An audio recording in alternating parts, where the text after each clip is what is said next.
of all the different video game adaptations, this is definitely one of the best. It's right up there with Battleship.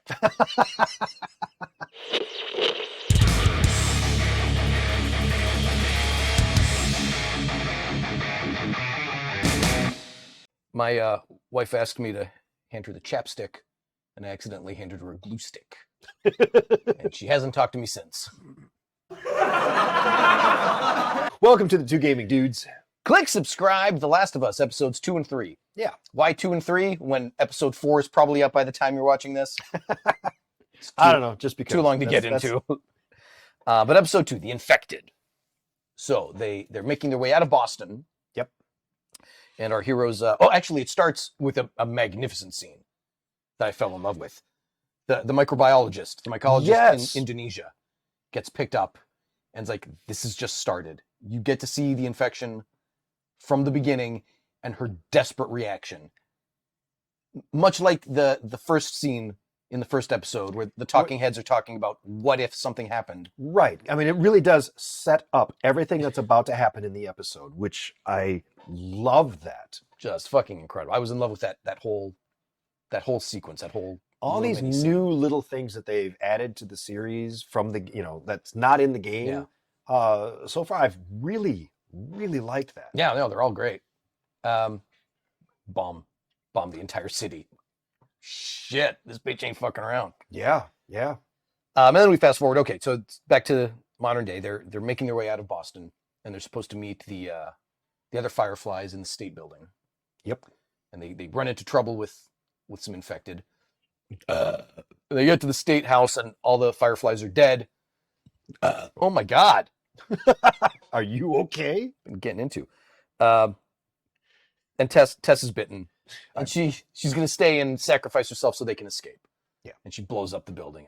Which is similar to what happens in the game. Yeah, her nice heroic death. Very nice. I'm glad they allowed her to have that. Yeah, that was very well done. Which brings us to episode 3 that everybody's been talking about. So episode 3 does not start with a flashback. And that's because the flashback is actually the main part of the story. Yeah. Everything that's happening in in the current time, it actually starts current time. And then you see flashbacks. Uses that to set up the flashback. So it's basically this love story about Bill and Frank, who found themselves during the end of the world, and follows their entire relationship from meeting to death. Right. If you've played the game, you run into Bill, and you actually have a little there's a moment where you guys have to work together. It's you buy a bunch of ammo from him. Frank, if I remember in the game correctly, Frank is already dead. Yes. So Bill talks about Frank and how Frank's been just an absolute piece of shit lately. And then you find Frank and he's dead. Yeah. He's hanging from the ceiling. And Bill is a little distraught, but for the most part, he's just like, all right, well, let's keep going. And you move on. And it's been touted as the best episodic television ever. For a moment, I thought that's pretentious Hollywood white liberal bullshit to call it the greatest thing on television just because it was these two gay guys. Until I thought about it a little more. I think my interpretation, I could be way off, or I could just be pulling out of my ass. They were trying to say it could be anyone. And the it, in that sentence, it could be anyone. The it could be anything. They're trying to say anyone could be anything. Fedra, this federal group that's supposed to be the police force, is what murdered those people. At the beginning of the outbreak, the National Guard, who's supposed to be your protectors, killed everybody to stop the spread. This insane lunatic right-wing conspiracy theorist who lives in a bunker is actually this gay guy with a knowledge of wine pairings. It could be anyone. Yeah. And that to me made it that much more poignant. Nice. I did not think of it like that, but that is brilliant. I don't know if that's what they were... It may have been them just saying, oh, we're going to stick it to the Trumpers by making these guys gay and people are going to hate it. That may have been it. I really don't think so. But that's not how I interpret it. No, and it didn't feel like that to me. No. Not at all. It has been my favorite episode so far. Yeah. Yeah. It was really well done. And I like the fact that, with all of the chaos and destruction and death all around them, these two people somehow managed to find each other and make this life for themselves and live together for 20 years Happily, yeah. happily. And how really cool that everything up to this point for this guy, he lived like everyone else is living in the current time. Yeah. Because currently everybody lives in these little bunkers. They all have to shelter themselves. And that's where he was before this, where he lived by himself. He had to shelter himself. And when the pandemic hits, I call it the pandemic, but you know what I mean. Yeah. All of a sudden he finds this person and he can be himself and actually experience life for the first time. It was very nice. So well done. The whole scene with the strawberry, It was great. that was great. And this is not the kind of acting I was expecting from the dude from Parks and Recreation. Nick Offerman is a legit actor, though. Yes, he is a legit actor. Well done. You know, the Brilliant. other complaint I heard was that it didn't really push the story forward. But I think you need a break. You can't just have end of the world, end of the world, end of the world. I need a break. I can't just have mindless gunfights with these zombies with no motivation and no context. And you have to have played the game to know how this ends, to know how important what you just saw really was. Because he didn't try to save the world. He didn't even try to save the village, the town, nothing.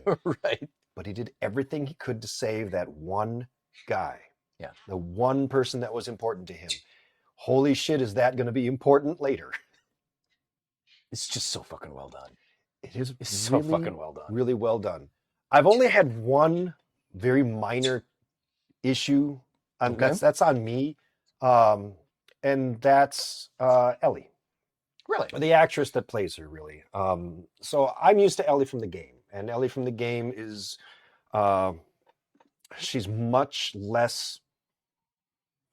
I don't even know how to explain aggressive it. teen. She's not as aggressive in the game. She's much more backseat. She's much more laid back. Not laid back, but...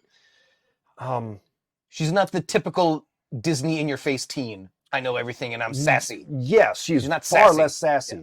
I mean, she's still tough and she's still capable, but she's not this. Taking the lead has always been Joel. Yeah. Joel has to protect her and all of this. In the series now, he's much more like Joel from the sequel, from Last of Us 2. Yeah, maybe. So he's... I haven't played it since it was a new release, so I guess I'm not that.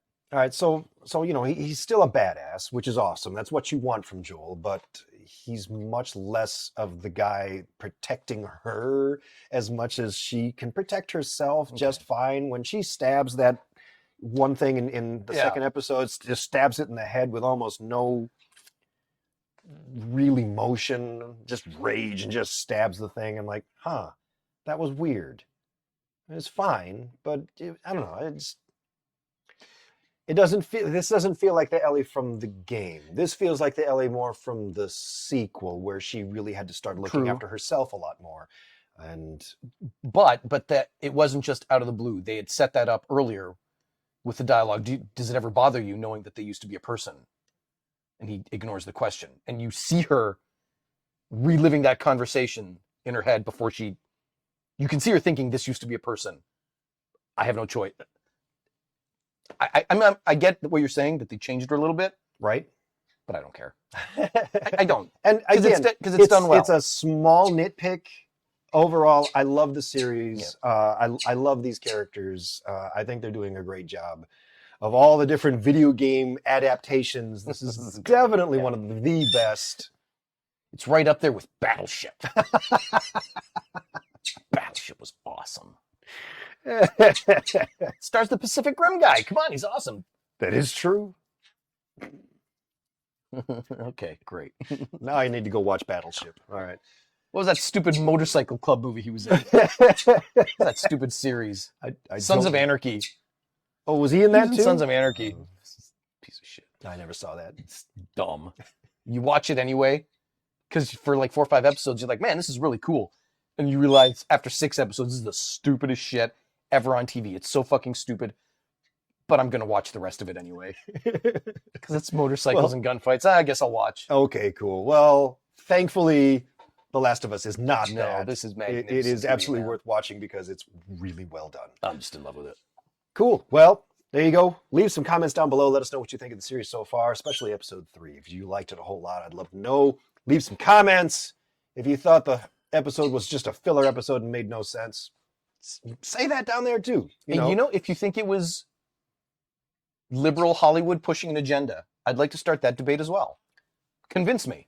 Yeah, If you think that's what's happening, let's hear it. I'll listen. absolutely. All right. Well, we'll see you in another episode. Later. Latest. Oh, God.